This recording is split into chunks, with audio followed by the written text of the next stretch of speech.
So before we begin, I want to talk a little bit about Dr. Allison.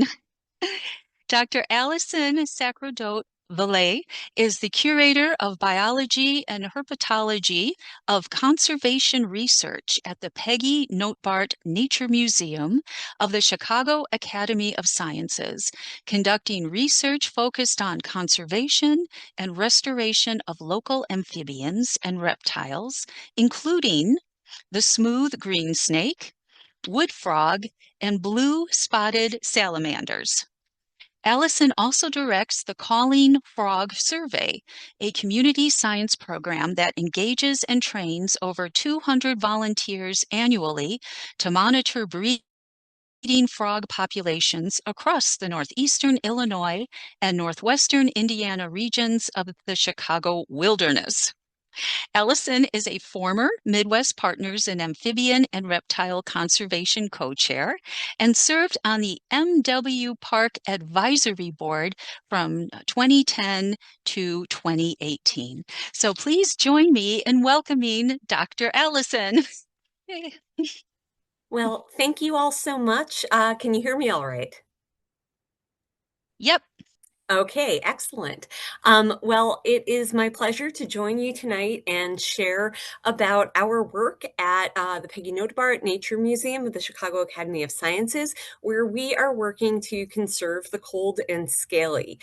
We do a variety of wildlife conservation research projects, as well as a number of community science programs, and I hope to give you a taste of our work and familiarize you with a bit more about our institution.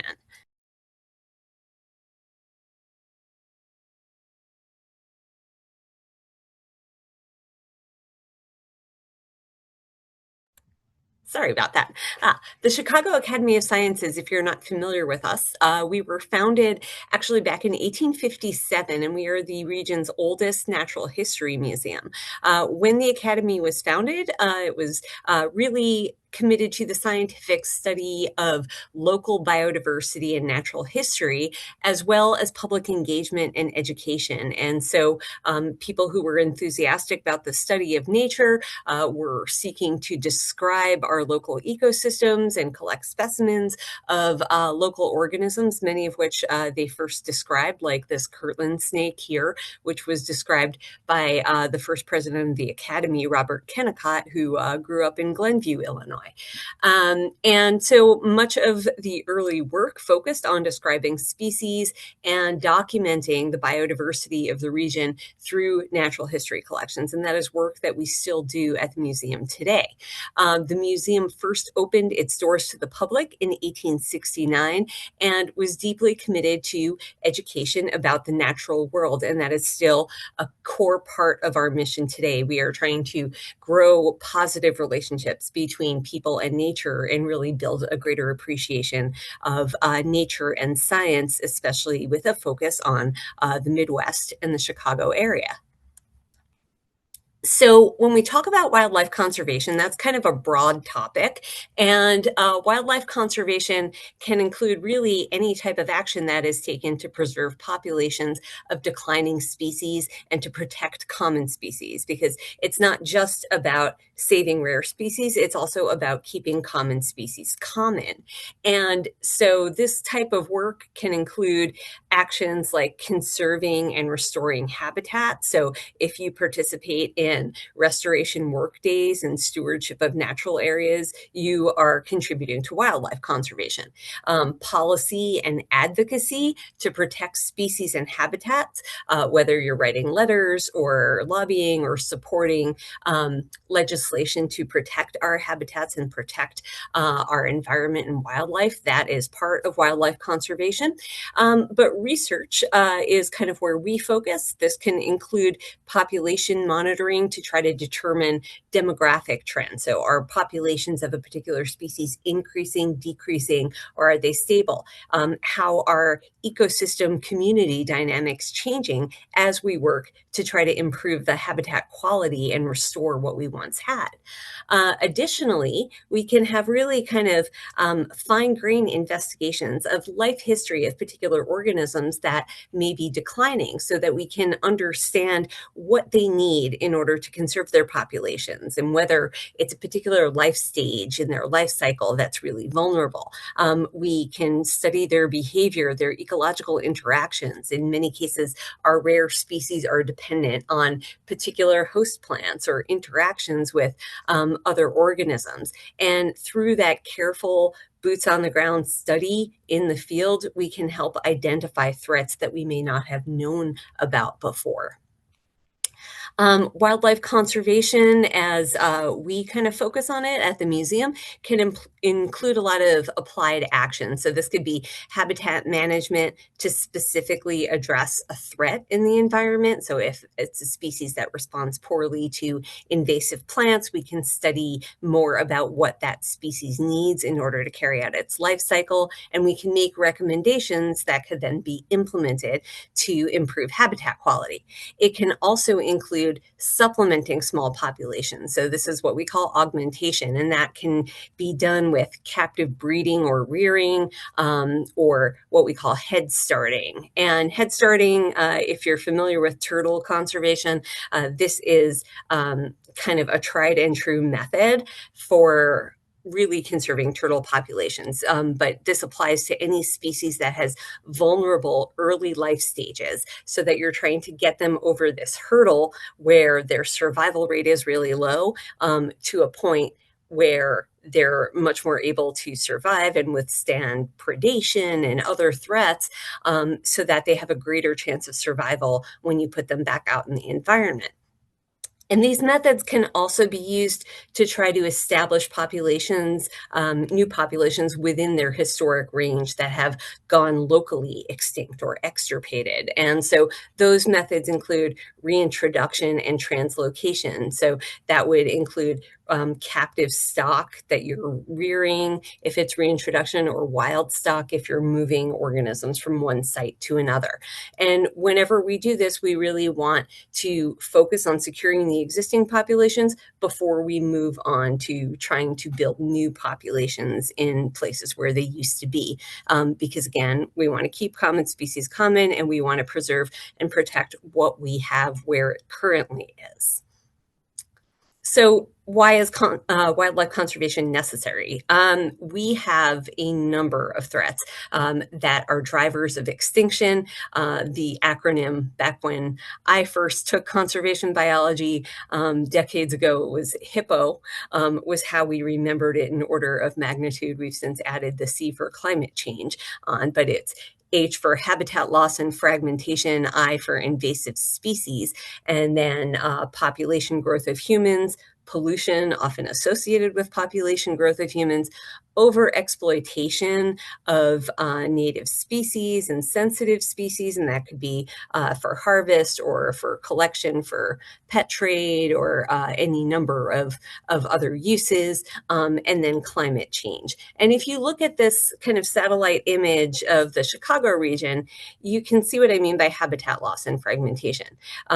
In the satellite image, everything that's gray is impervious surface. Everything that's green is either going to be grassland or prairie. And you see that we end up with this kind of matrix of gray around many of the habitats. And the habitats are essentially now islands within this kind of sea of obstacles that are going to disrupt population dynamics, disrupt migration, and natural movement patterns and natural gene flow.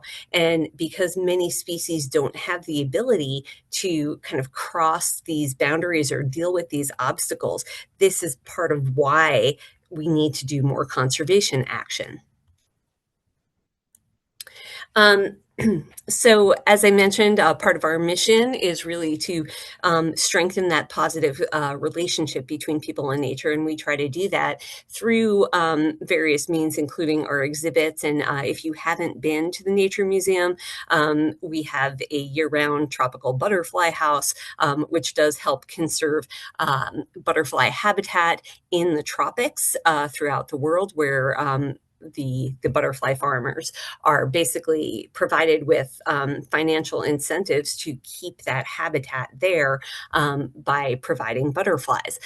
We also have our Mysteries of the Marsh exhibit that showcases our native reptiles, amphibians, and fishes.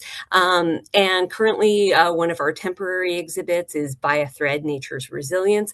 And this exhibit has a focus right now on Illinois wetlands, prairies, and savannas, and features specimens from our natural history collection.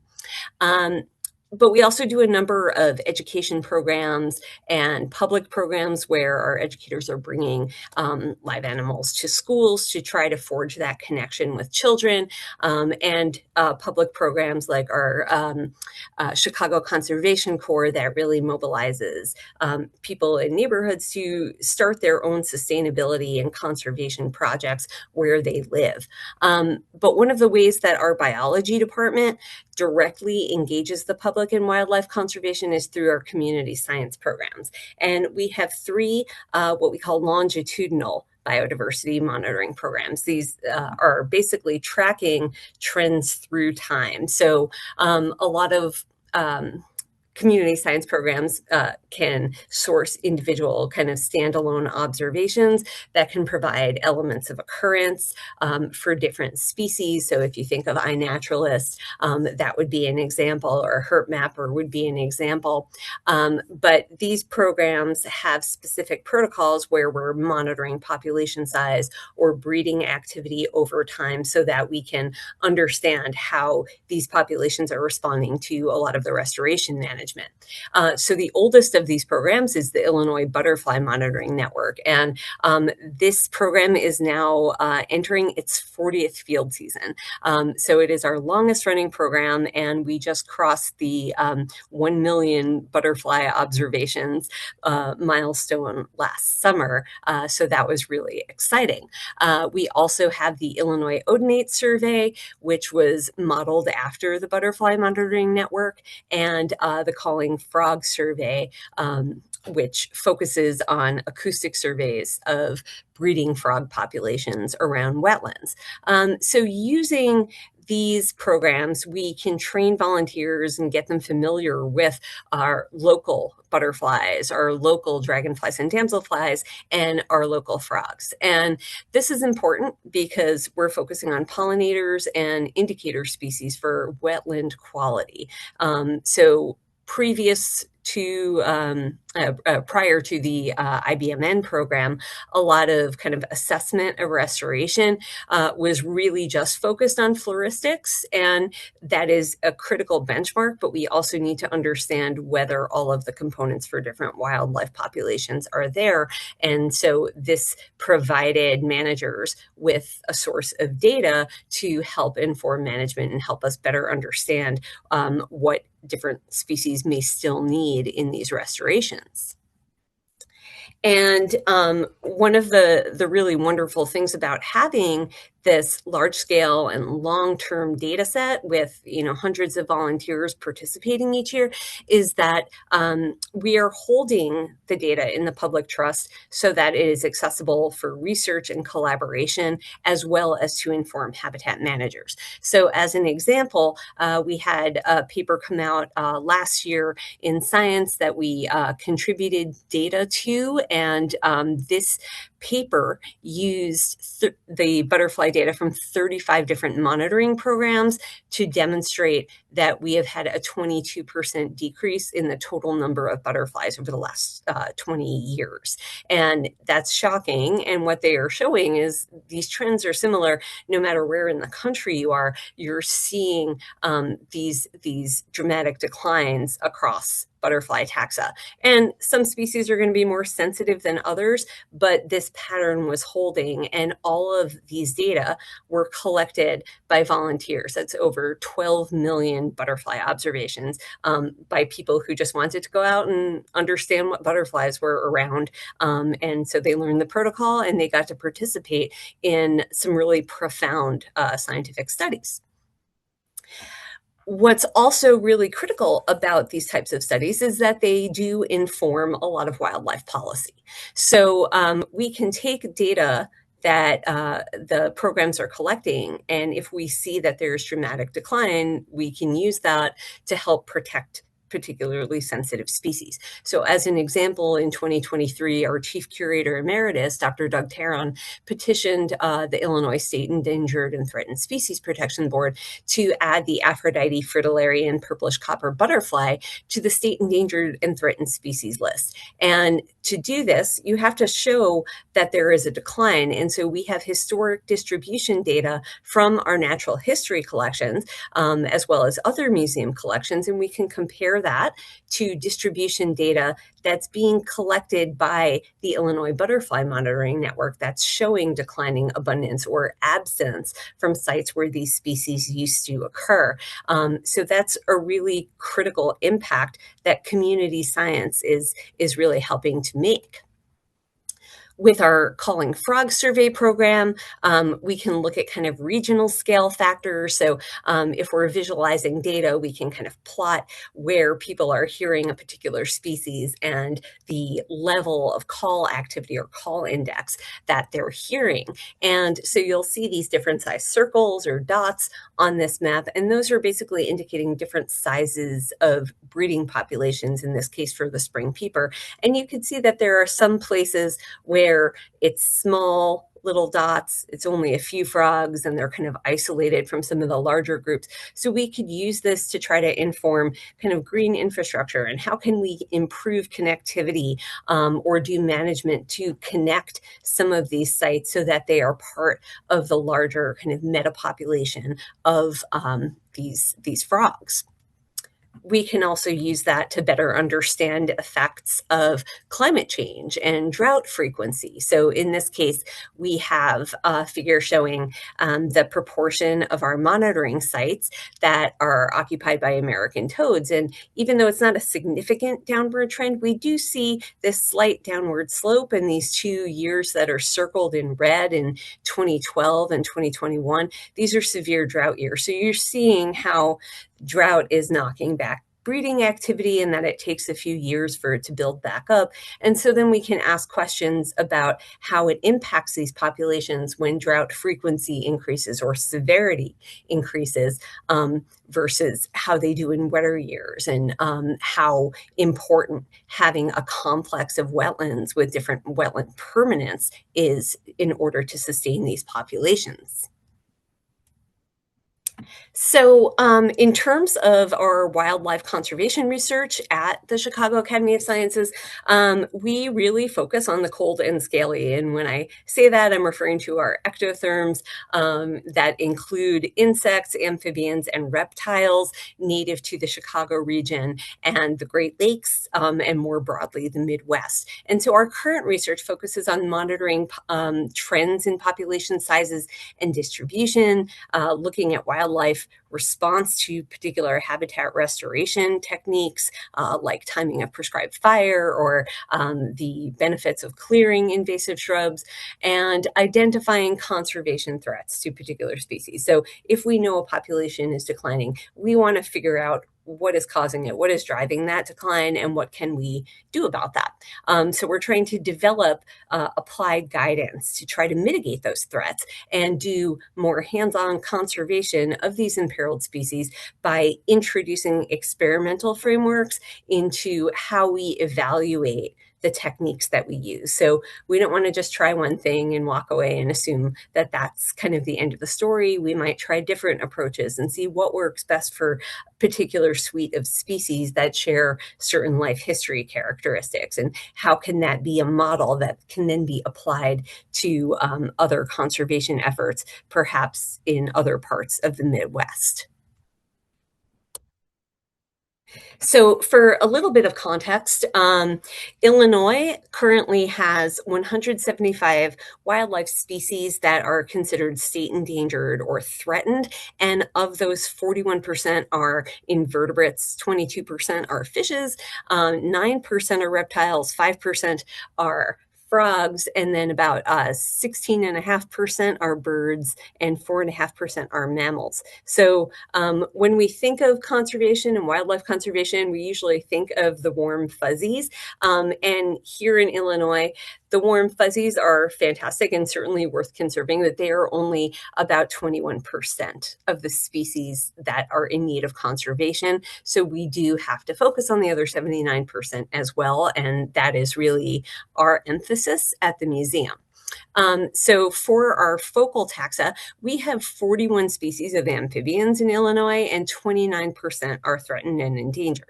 For reptiles, we have 63 species. That's 40 snake species, 6 lizards, 17 turtles, and also almost 30% are threatened or endangered.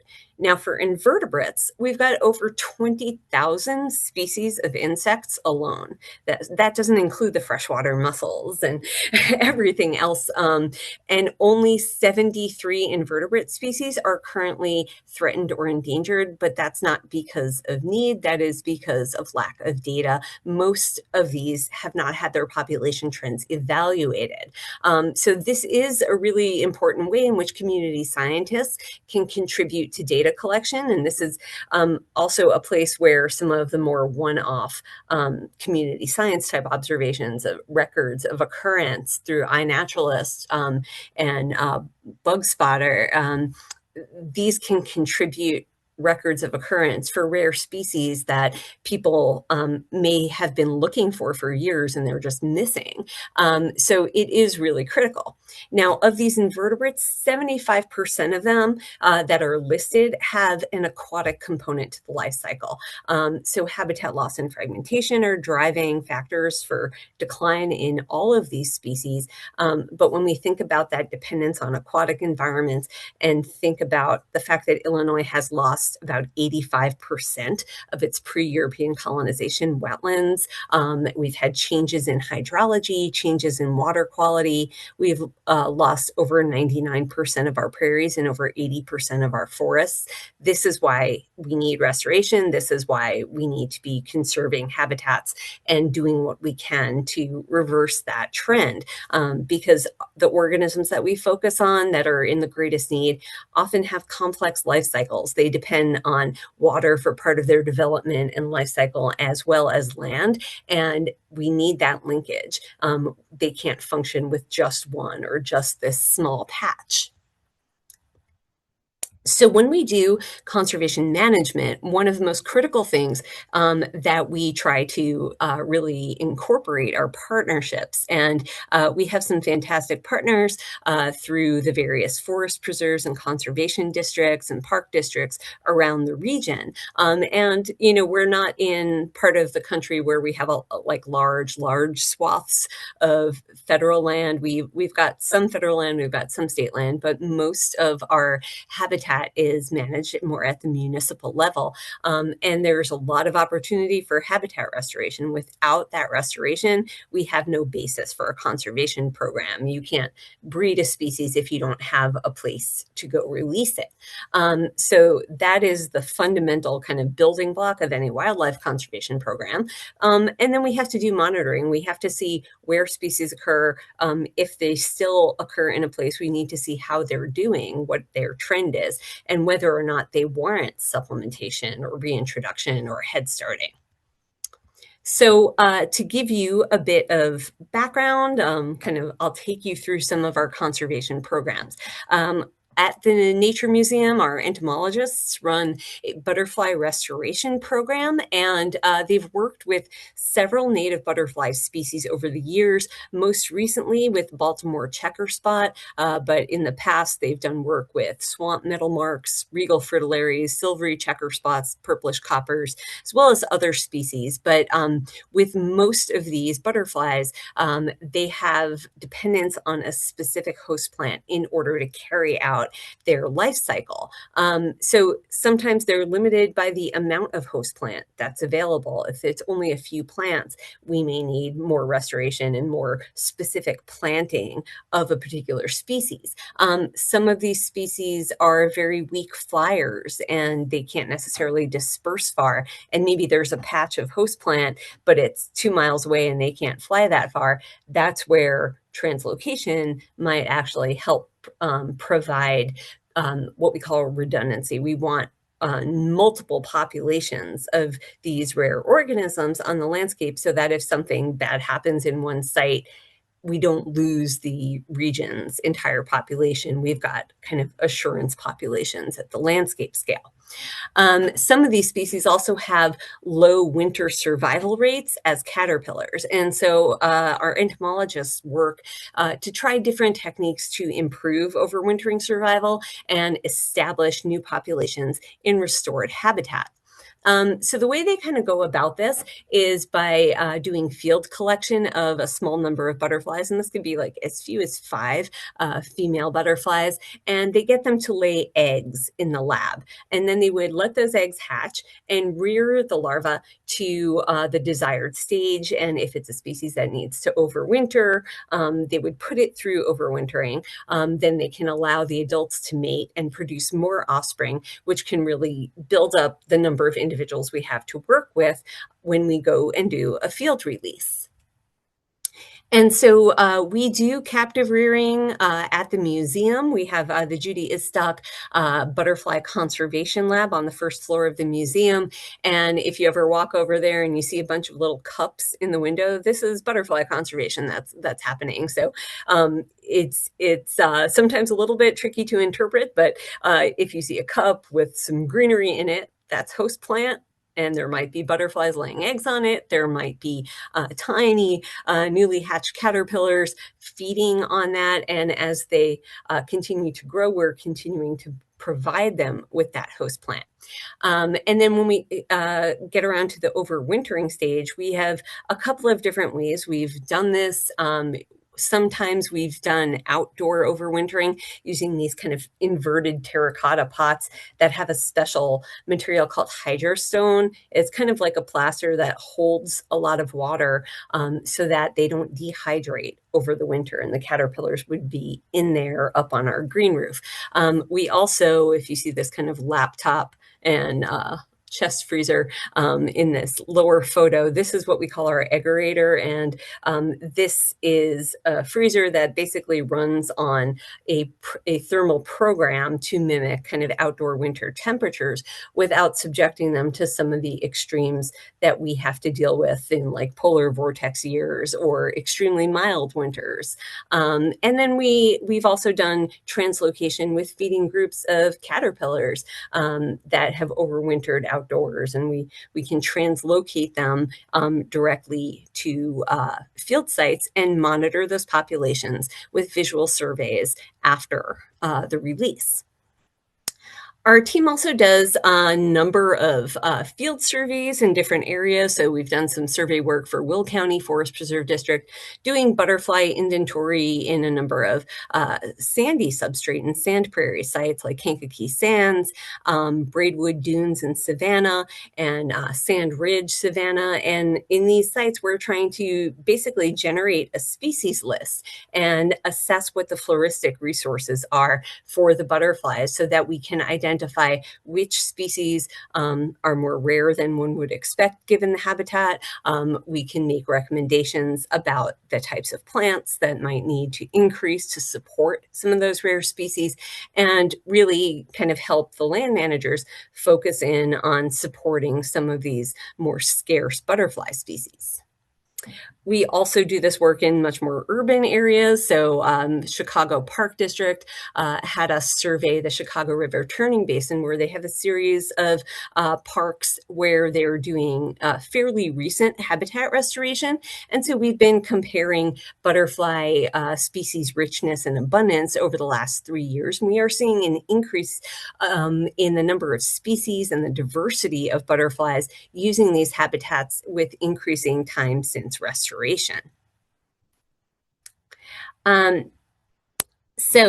Switching gears a bit, I'll share about some of the forest amphibian conservation work. And this is a program that I lead at the Nature Museum. So one of the research organisms that I tend to focus on is the wood frog. Wood frogs are an Illinois species in greatest conservation need. So it's not that they are yet threatened or endangered, but we know they are declining, and parts of their range, they're still secure, but other parts of their range, they've lost substantial ground. Now, we know that they were historically present in Lake County and Cook County because we have museum specimens in our natural history collection dating back to the 1950s. And in our main Lake County study site, we had records of them until around 1980, and then they started declining. So if we look at calling frog survey data, which does go back to 1999, we didn't see any robust local source populations where we might be able to do reintroduction or translocation. So the nearest source population that we were able to identify where the populations were robust enough that if you moved eggs, it wouldn't negatively impact those populations were in Northwest Indiana. And so that's one of the ways that the community science programs can continue to inform on the ground conservation. So in some of these sites, there were a number of conservation threats, including infestation of buckthorn. There was agricultural drainage tile. There were changes in forest composition that altered pond water chemistry and limited hatching success of amphibian eggs. And we also know that there are amphibian pathogens in much of the region, and there's different ones at different times. But in the late 90s, a lot of restoration work was able to resume, and Lake County Forest Preserve District was able to remove drain tile and rehydrate wetlands, rehydrate hydric soil. They cleared buckthorn and do ongoing control because that is, as I'm sure many of you know, an uphill battle. And they really tried to use prescribed fire to help control some of the invasives and to support some of the oak regeneration work, and planted native species, again, with a focus on oaks. And as habitat improved, we monitored the amphibian community and eventually felt that the ponds and their quality had improved enough to support translocation of wood frogs for reintroduction. And for this, we use egg masses because amphibians actually form kind of their map of a site as they're developing as larvae in ponds. They use celestial cues, basically positions of stars in the night sky, in order to navigate, and they can also use silhouettes of the trees against the night sky to kind of understand which direction they are going from the pond that they emerge from. And about 85% of pond breeding amphibians will kind of return to that natal pond in order to breed. So by using egg masses, you're really promoting site fidelity, or the likelihood that they're going to come back to that spot to breed, versus if you try to translocate adults from one site to another, they would wander a bit and you wouldn't necessarily have as much success. So we use pond enclosures, and yes, these are pop-up laundry hampers, to monitor hatching and larval survival to metamorphosis. And through this approach, we've been able to reintroduce wood frogs to our main study site, and since then, 3 additional sites, and we're now going into the 12th year post-reintroduction where they have continued to breed in our sites. So in 2023, we had the first evidence of reproduction in 2 of the newer reintroduction sites where we did egg mass translocation between 2018 and 2020. And so we go out and look for these egg masses and look for the larvae, check their larval development to metamorphosis. And we also do capture recite of the adults. And this is one of the ways that we monitor amphibian populations, their community dynamics, and their health in response to oak restoration. So one of the cool things about some of the pond breeding amphibians, not all of them, is that they lay these kind of discrete globose egg masses. So we have that with spotted salamanders, and we've got that with wood frogs and northern leopard frogs. So with these species, each one of these kind of globs corresponds to a single breeding female. So we can count the total number of egg masses in ponds, and we have these double observer methods we use to do this, to track the number of breeding females in the population over time. So we could see how the population grows or if females are dispersing to new places. And we do that annually. We also do live trapping for migrating breeding adults, and we do photo mark recapture with them. So we take their photo on a white background, and we're using software called Wild ID that gives us a goodness of fit as we compare one photo to another to see if that kind of fine scale pattern on the body matches. That can tell us abundance, it can tell us survival rates, and again, help us track what the population trend is over time. We also do larval sampling to see if recruitment is successful. So are the larvae actually making it out of the pond? We do acoustic monitoring where we set audio recorders out in the field sites so that we're sure we're not missing any calls, because unfortunately we can't be everywhere at once. And we also do disease and stress surveillance using dermal swabs for various pathogens, as well as glucocorticoid hormones, to understand how amphibian physiology is, and stress response is basically adjusting as habitat quality improves. And this is one of my favorite figures. This is basically showing H prime. H prime is our index of amphibian diversity in these oak woodland restoration sites. And so year zero is basically when pre-restoration survey work was done in 1999. And at that point in time, we only had 3 species in our main study site. So our diversity was pretty low. Only 2 of those species were actually breeding in the site. The third was just kind of using it as a stopover. So about 5 years after they broke drain tile and pulled out all that buckthorn, we started sampling in that site. And at that point, we found 5 species. So we gained 2 through some natural colonization. And we started to see, these shifts in diversity. And when we look at kind of community diversity, we're considering a few different things. We're considering the unique number of individual species, that's our species richness, and then how many there are relative to the other species. So this evenness. So is the community dominated by one species, or are they fairly equal kind of across that spread? And so as we gain new species, they're not necessarily abundant when they first colonize the site. So we see diversity kind of dip down and then start to come back up. So by year 8, we ended up having tiger salamanders colonize the site. And then we also had green frogs, bullfrogs make their way into the site, but we also translocated spring peepers and wood frogs successfully. So we see diversity dip down as that community is kind of becoming a little bit skewed because it's more heavily weighted toward those resident species that have been there for some time. But as the community becomes more even and those rare species start to become more abundant, we see that diversity is increasing. And you can see how long this took. This is 16 years after that pre-restoration survey. So these changes don't happen overnight. They're not going to become established in one single year. These communities are extremely dynamic, and they're going to change when you have drought and when you have floods and when you have pathogens. Another project that we kind of collaborate on is a vernal pool phenology project. And this is a collaborative effort across the Northeast and Midwest to look at phenological mismatch between wood frog and ambistomatid salamanders, that's spotted and blue spotted and tiger salamander, breeding phenology, and how that is synced or mismatched with the phenophases of the trees surrounding the vernal pools.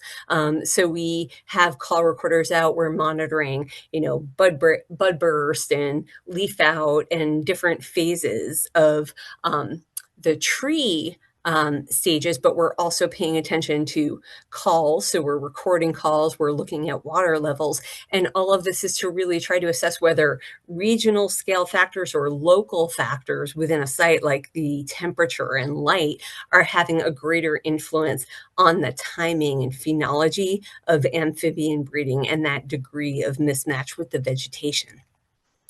We also work to try to really train the next generation of scientists. And one of the ways we do that is through a program called SNAPS, which is Student Network for Amphibian Pathogen Surveillance.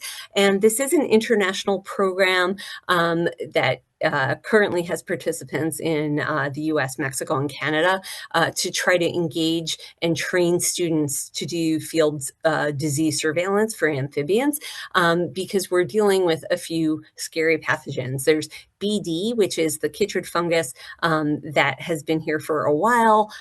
We do have an endemic strain of it here in Illinois, but there's an emerging salamander pathogen called B-Sal. It's also a fungus, which is introduced into Europe several years back now, and it's devastating a lot of the European newts.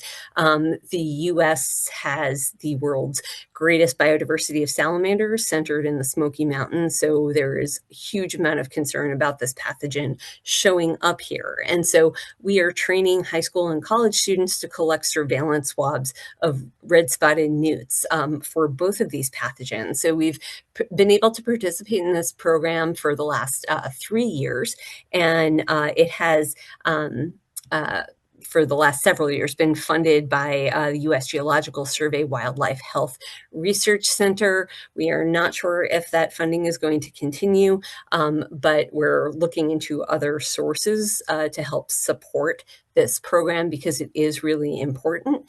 And the data that the students collect is all archived on an amphibian disease web portal. So they get to go out in the field, they get to learn biosecurity and surveillance techniques, as well as amphibian ecology and a bit about disease.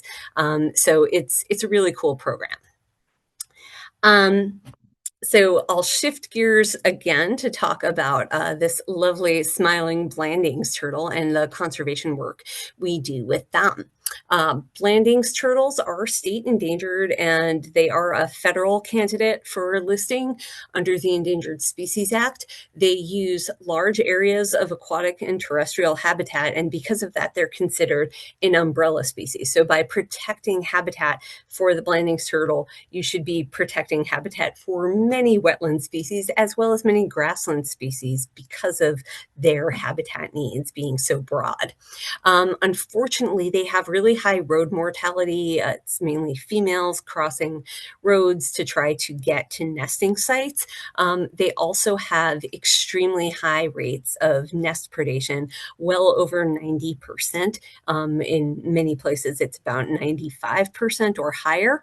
And because they have a very slow maturation rate, they're really going to be older teenagers generally by the time they breed. We get this kind of gap in recruitment with older females being hit by cars, and then we're not having a lot of input of young ones because the nests are getting picked off. We also have hydrologic alteration that's affecting their survival. Drought affects their survival, and climate change can affect their nesting habits and their sex ratio because they have temperature dependent sex determination, as do other turtle species. So the way we remember this is hot chicks, cool dudes. So the females incubate at higher temperatures, and eggs that incubate at cooler temperatures tend to produce males. So if we think about temperatures skewing warmer even just a degree or two, that can influence potentially the population sex ratio for this species. And because they are so charismatic, there is a serious poaching and collection threat with this species as well. So it's an uphill climb for them. But we've been thrilled to be part of Blanding's Turtle Head Starting Partnership for many years with the Forest Preserve District of DuPage County. The Forest Preserve biologist, Dan Thompson, tracks nesting females in order to collect and incubate eggs. And then he's incubating the eggs at different temperatures to produce a desired male-female ratio, and he tends to produce them female skewed to really support more nesting and replace some of those females that have been vulnerable to road predation. And so when they hatch, they're just the tiniest things, and they get fed in little individual boxes. And at that point, they would come to the Nature Museum or to one of our other recovery partners. And at the museum, we rear the hatchlings for 1 to 2 years. So most of them we're rearing for 1 year, but usually we're holding maybe anywhere from 10 to 15 of them back to get those larger. So the larger head start is when it's released, the greater its chances of survival. But you only have so much space, so we can't hold all of them for 2 years. But we release them back to their original nesting site, and since 2008, we have released over 1,100 head-started Blanding's turtles, and we are finding them in the field, and it's great to see that they are surviving. And to kind of show the impact that this has on the population, I want to share this figure, which is from Thompson et al., where we have the DuPage County population, on the top graph, and we've got Lake County population on the lower graph.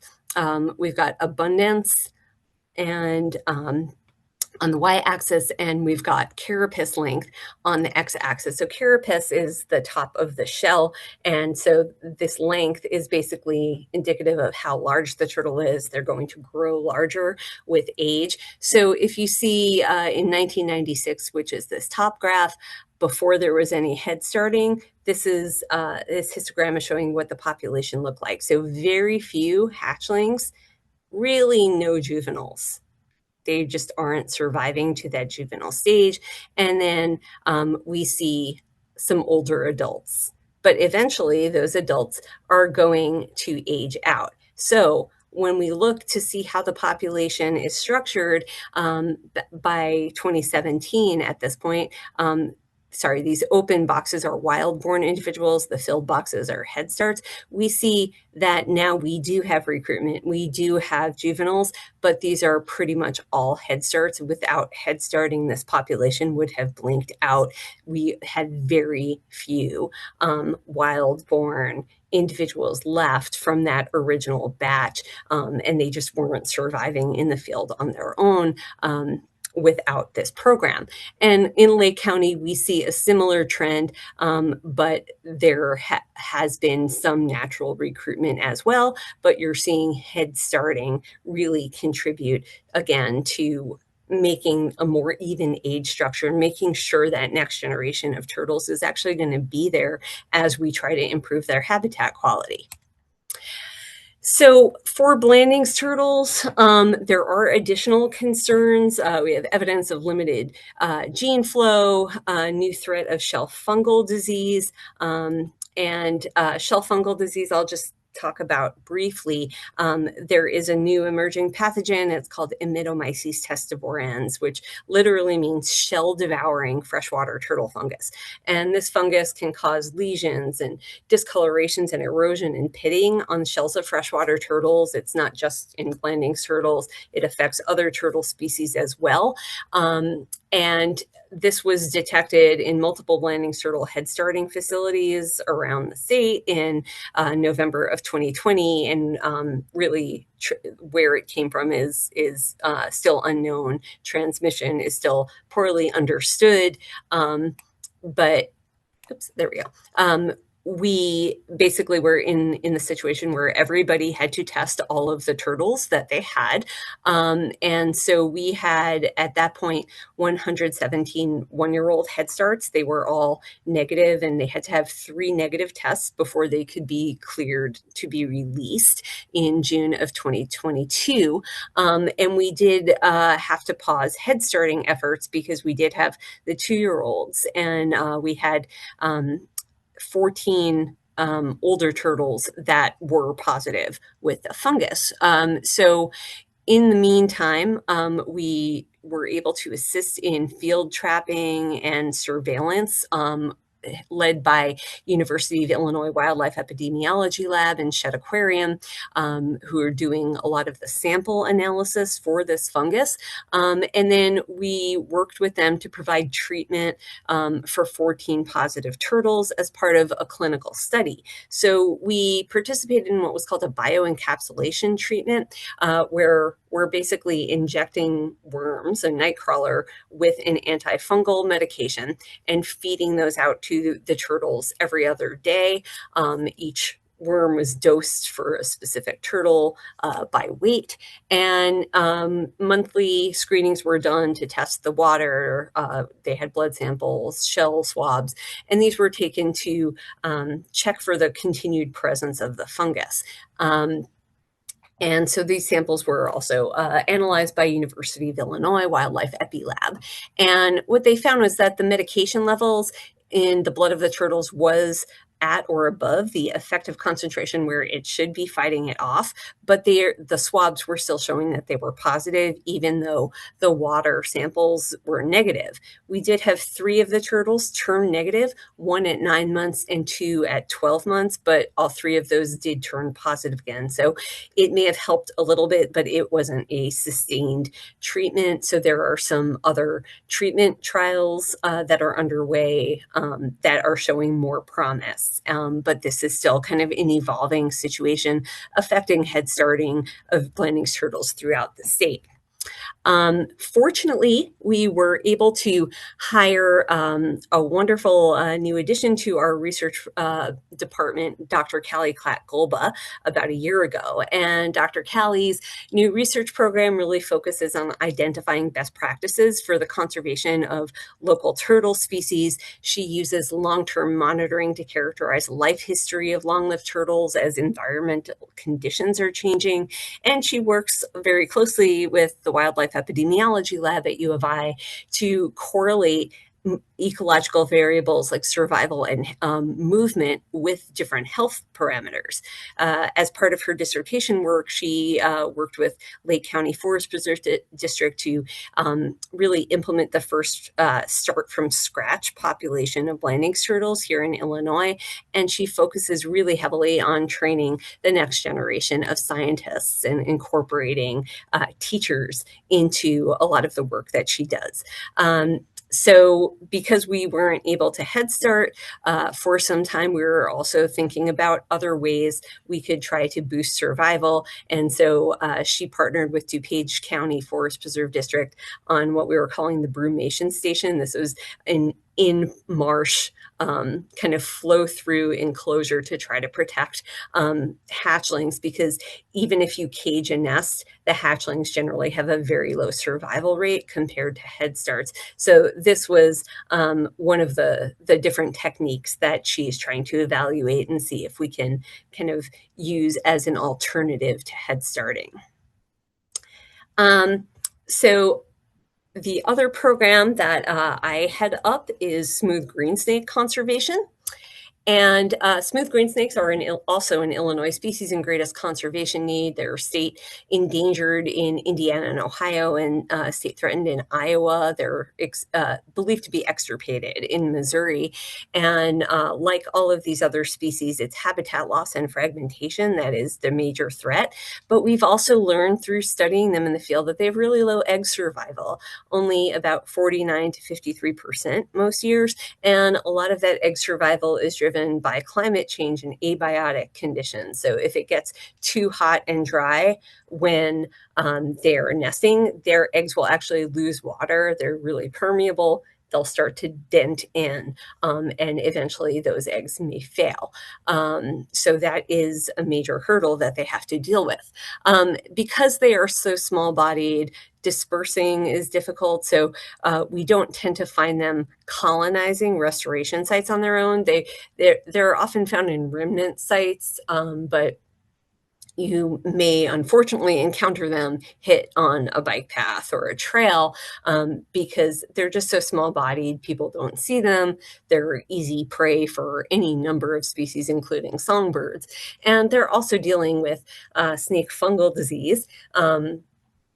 Because their diet is insectivorous, they can't coexist in places that have had heavy pesticide application that basically eliminates their prey base. And they are also a target for collection for pet trade. And unfortunately, they don't necessarily thrive in captivity. So that's just a disservice to them generally.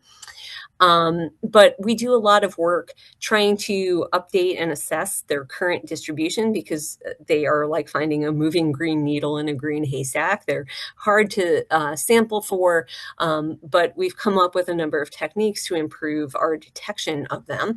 And we're doing a lot of before-after surveys with controls, looking at different habitat restoration management and how it affects their nesting activity, snake community diversity, as well as their body size and fitness. We are looking at urban heat island effects on nest microclimate and egg survival, as well as snake fungal disease surveillance, which is what you see in this photo on the right here. This kind of crusty stuff is lesions from this fungus. And this year we are just wrapping up a study looking at heavy metal bioaccumulation in their eggshells, as well as nesting interactions that they have that are just absolutely fascinating with certain species of native ants. But this is a species where we've tried both head starting and then incubation with direct release. So we're getting them through that low egg survival and then just releasing them out as hatchlings. So each season we're incubating about 60 to 65% of the eggs that we find, and we end up with 98% hatching success from the incubator versus 49 to 53% in the field. So that is making a dent. To date, we have incubated and hatched over 2,000 green snakes in our program and released 229 of them as 10-month-old head starts, along with 1,804 that we have released directly back to nesting sites or reintroduction sites as hatchlings. And we do a lot of follow-up monitoring to assess their success.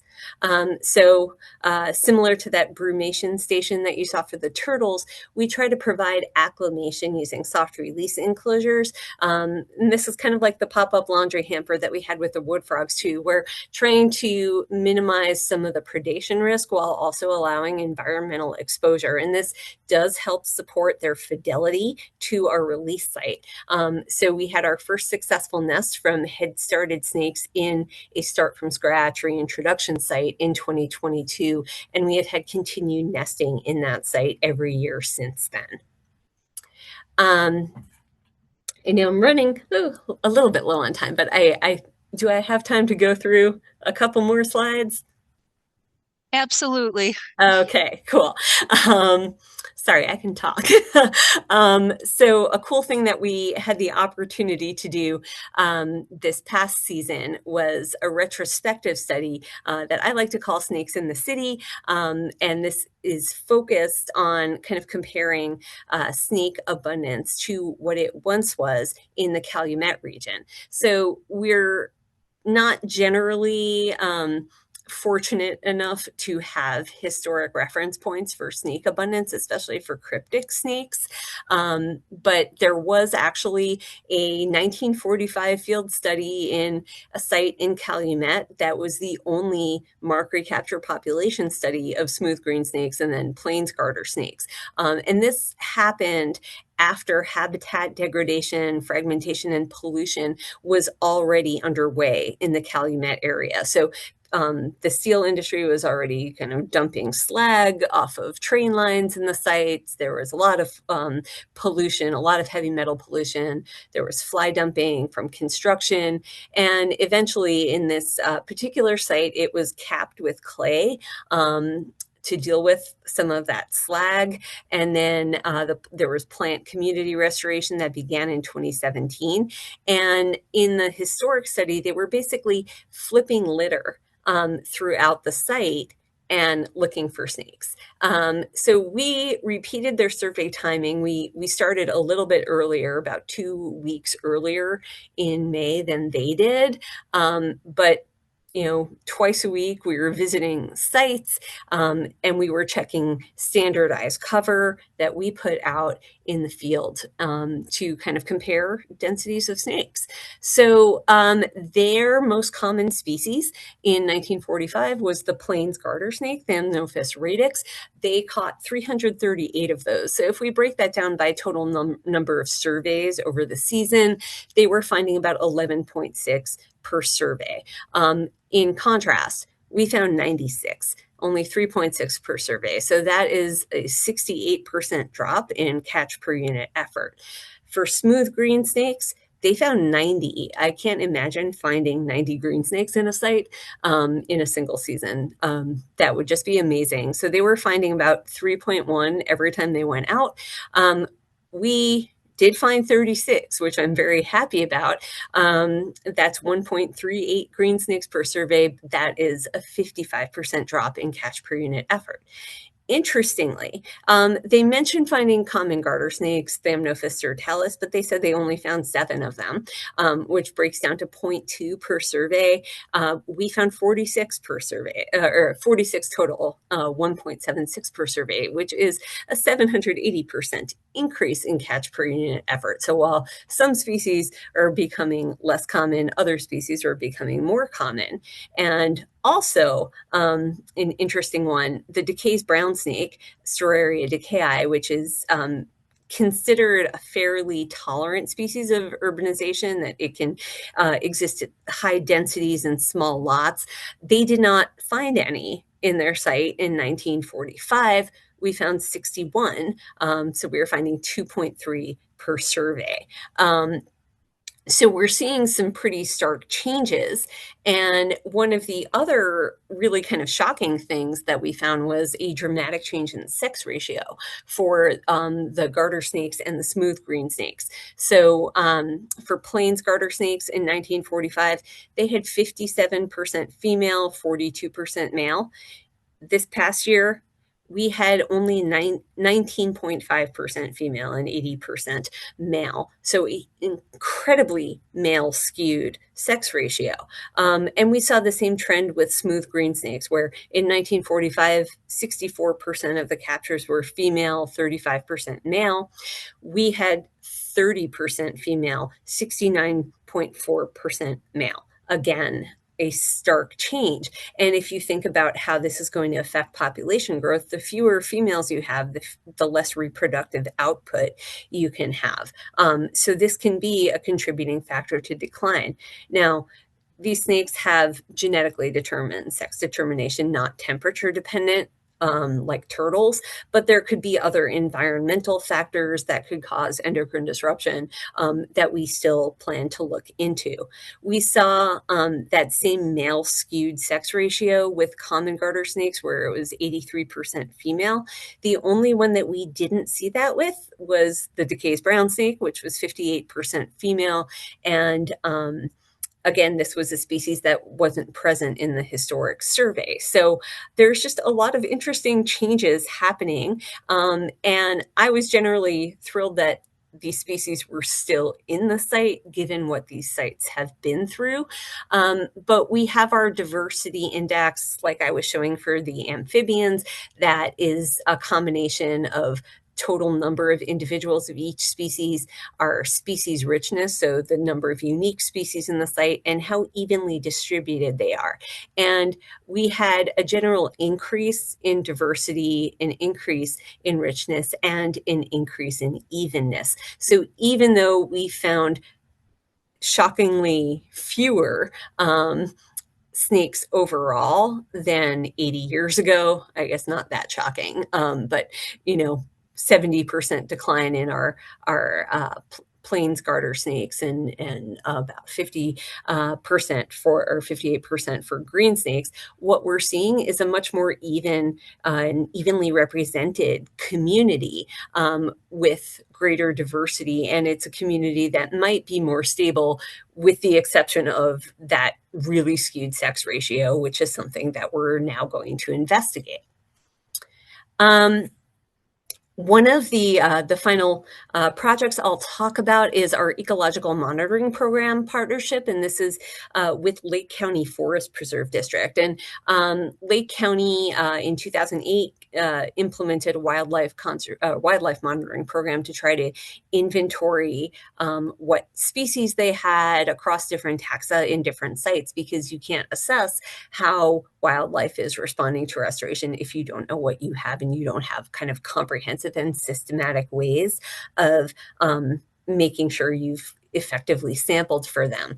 But we began this partnership this past year, and the intent is to make it a bit more holistic, incorporating both long-term wildlife and vegetation monitoring data to continue developing the extensive species lists across taxa for each site, and to keep the common species common while also paying attention to the rare species and seeing, hey, where might a species be in trouble? Where did we have something that was more abundant and now maybe it's declining? And how can we look at the restoration trajectory of the site and kind of steer where it may need to go? So for this partnership, we were able to hire a few technicians and train them to sample different wildlife taxa in 11 different forest preserves. So we're still tallying up our dragonflies and damselflies, but they had 616 reptiles of 10 different species, 441 amphibians of 8 species. For bumblebees, they were doing visual surveys with over 2,900 bumblebees of 10 species, including 2 federally listed species, and then 454 fishes of 18 species and 825 mammals of 15 species. So they were very busy sampling everywhere and everything. And then our vegetation technicians were doing herbaceous quadrats, and they did 522 of these in 10 different preserves. They got to participate in the first countywide survey for purple fringed orchid, and they got to try hand pollination, another applied conservation technique. And they got to do tree and shrub canopy monitoring in 4 different sites, as well as help draft a restoration management plan for one of the nature preserves. So overall, I know I've kind of thrown a lot of information at you, but I hope that you've gotten a good sense of how our wildlife conservation programs at the Nature Museum really focus on our imperiled regional species, many of which are often overlooked. And again, these include taxa that have some of the greatest threats that are tied to loss of wetland habitat or loss of connectivity of wetland and upland habitat. These are species with complex life cycles, poor dispersal, delayed maturity, and really specific habitat needs that are more often than not found in remnant grasslands and remnant wetlands and woodlands. So these species really need a helping hand. They need applied conservation approaches to better support their persistence, long-term resilience, as well as genetic representation at the landscape scale. And by forging these regional partnerships, we're better able to help on-the-ground habitat restoration managers implement conservation plans, and really that allows us to focus in on the specific needs of given species. And I just really want to stress how much the community science contributions, as well as our Academy's natural history collections, continues to inform our work to conserve species and really protect our natural heritage, which is ever more imperiled. So With that, I'm happy to take any questions. And I want to thank our funders from Lake County Forest Preserve District and Forest Preserve District of DuPage County, along with Vanderpool Foundation and Morris Animal Foundation. Thank you. Thank you, Dr. Allison. I'm going to go in the room now and see if anyone has any questions. So Okay. far, nobody on Zoom has typed them in. Zoomers, please type them in and I will read them out. So I'll be right back. More four different kinds of snakes, is that it?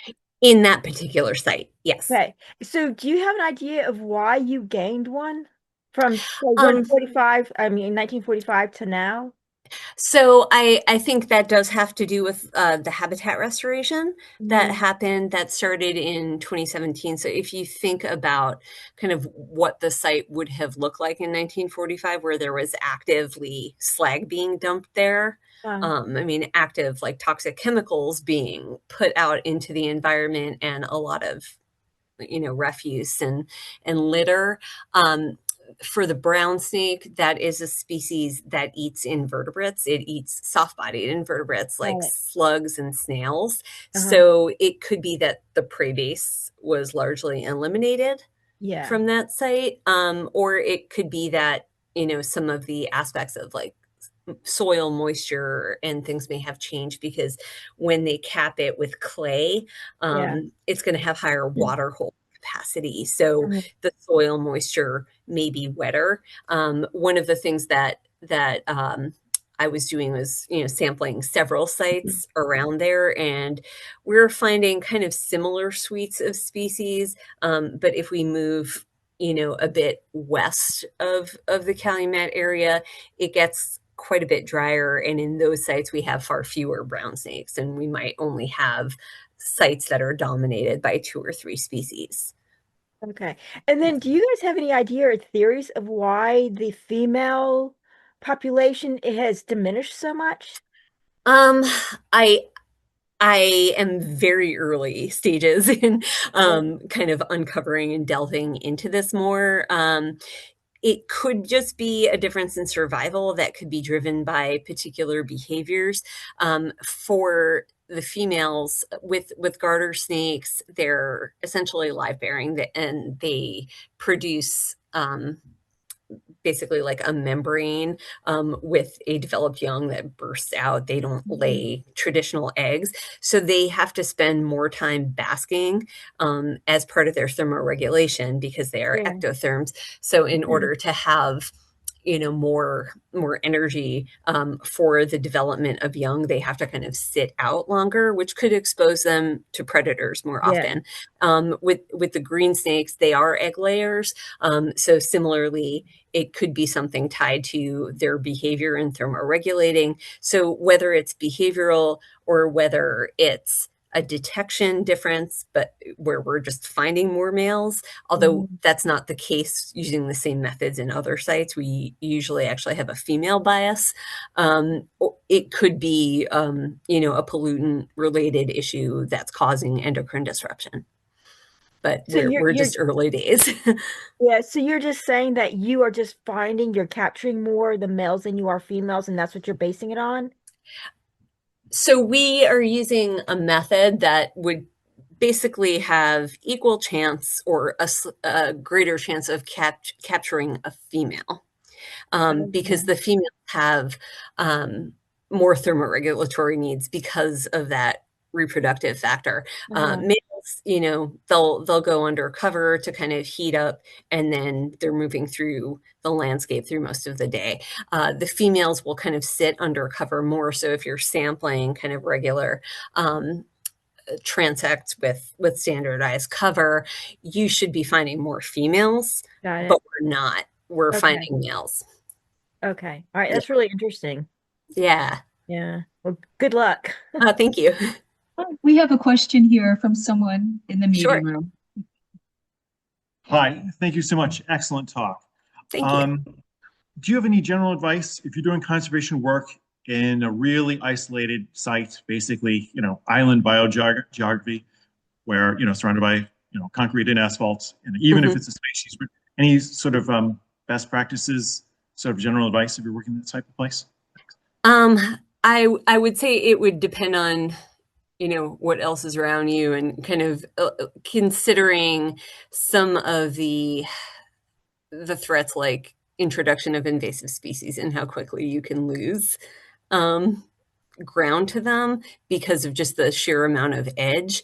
One of the things that we find, and this is very preliminary. I'll preface this with, this is very preliminary, but we started looking at this heavy metal bioaccumulation in eggshells of snakes, and we're doing some kind of spatial examination of where we are seeing more heavy metals, and it tends to be closer to the edges of some of the preserves rather than in the core habitat. So as much buffer as possible would be kind of the main message. Whatever species you are working with and whatever kind of suite of species you're working with, it's really hard in an urban environment to minimize edge habitat, but really trying to keep the floristic integrity of that core of your site would be really critical. May I ask what kind of site?